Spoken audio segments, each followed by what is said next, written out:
Hello students, Sayan tuition সেন্টারের পক্ষ থেকে সমস্ত ছাত্রছাত্রীদের অভিনন্দন জ্ঞাপন করছি। তোমরা জানো 4th সেমিস্টার 6th সেমিস্টার ইতিমধ্যেই পরীক্ষা চলছে। তোমার ডিএসই পরীক্ষাগুলো কমপ্লিটের পথে পায়। এখন আমাদের রয়েছে জিই এবং সেক যে সাবজেক্টগুলো রয়েছে তার আমরা লাস্ট মিনিট সাজেশন দিয়েছিলাম এবং আমরা কথা দিয়েছিলাম যে সুপারফাস্ট সাজেশন প্রোভাইড করব। আমরা আমাদের কথা রাখতে চলেছি। পরীক্ষার ঠিক 72 ঘন্টা আগেই কিন্তু আমরা সুপারফাস্ট সাজেশন দিতে চলেছি। আজকে যে সাজেশনটি তোমাদের সামনে প্রেজেন্টেশন করব তা হলো 6th সেমিস্টার জি ফিলোসফি সুপারফাস্ট সাজেশন। তোমাদের 3 দাগের যে প্রশ্নগুলো পড়তে হবে পরীক্ষার জন্য অত্যন্ত গুরুত্বপূর্ণ, যেমন অস্তিত্বমূলক দোষ বলতে কি বোঝো? অস্তিত্বমূলক দোষ বলতে কি বোঝো? সেকেন্ড কোশ্চেন, নিরপেক্ষ ন্যায় কাকে বলে? নিরপেক্ষ ন্যায় কাকে বলে উদাহরণ দাও। পরের প্রশ্ন, আবর্তনের নিয়মগুলি লিখো। তোমরা আবর্তনের পাশাপাশি বিবর্তন রয়েছে, সমবিবর্তন রয়েছে, সেগুলো একটু দেখে যাবে, তবে আবর্তনটা পরীক্ষার জন্য মোস্ট ইম্পর্টেন্ট কোশ্চেন। পরের কোশ্চেন, এসপি ইকুয়াল টু 0 বলতে কি বোঝো?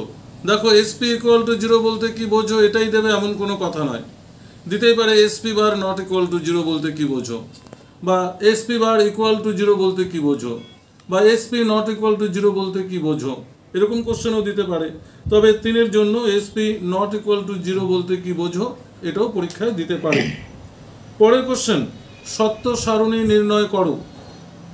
এটার কোনো কমন হয় না।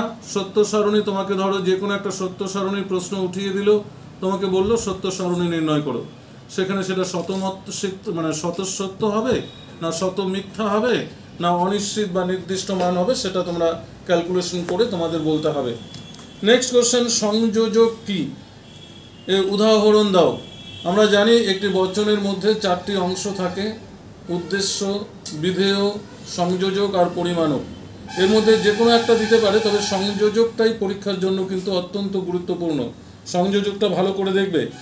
এছাড়া রয়েছে সমবিবর্তন কি? সমবিবর্তনের নিয়মগুলি লিখো। আমরা জানি সমবিবর্তন, বিবর্তন রয়েছে, সমবিবর্তন রয়েছে, তবে সমবিবর্তন এবং আরেকটি বিবর্তন রয়েছে বস্তুগত বিবর্তন, তবে সমবিবর্তনটাই পরীক্ষার জন্য ভালো করে দেখবে। এবারে আসে 6 দাগের যে প্রশ্নগুলো রয়েছে অত্যন্ত গুরুত্বপূর্ণ। অবরোহ আরোহ যুক্তির মধ্যে পার্থক্য আলোচনা করো। অবরোহ ও আরোহ যুক্তির মধ্যে পার্থক্য আলোচনা করো। পরের কোশ্চেন, আমরা ওখানে আবর্তনের নিয়ম বলেছিলাম 3-এর, এখানে বিবর্তনের নিয়মগুলো ভালো করে দেখবে 6 নম্বরের প্রশ্নের জন্য। বিবর্তনের নিয়মগুলি আলোচনা করো। পরের কোশ্চেন, ভালো ও মন্দ উপমা যুক্তির পার্থক্য আলোচনা করো। ভালো ও মন্দ উপমা যুক্তির পার্থক্য আলোচনা করো।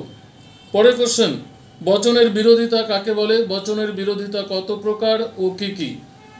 পরের প্রশ্ন, মাধ্যম ও অমাধ্যম অনুমানের মধ্যে পার্থক্য আলোচনা করো।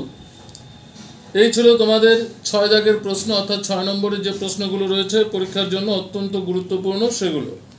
এবারে আসি 12 দাগের যে প্রশ্নগুলো রয়েছে অত্যন্ত গুরুত্বপূর্ণ। আমরা বলেছিলাম ওখানে বিরোধিতা, এখানে বিরোধ চতুষ্কোণ নির্ণয় করো।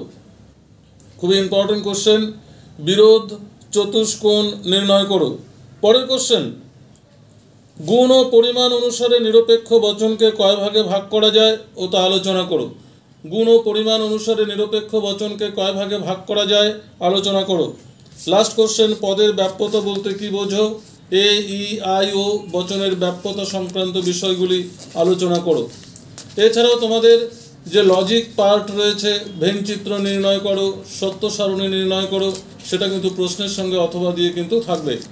তোমরা লজিকের পার্টটা কিন্তু হাতে কলমে করতে হবে, এটার কোনো সাজেশন হয় না।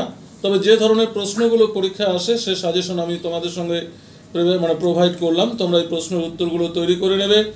যদি তৈরি না থেকে থাকে তাহলে আমাদের সেন্টারে যোগাযোগ করে সম্পূর্ণ নোটস পিডিএফের আকারে পেতে পারো, সামান্য কিছু অর্থের বিনিময়ে। ধন্যবাদ।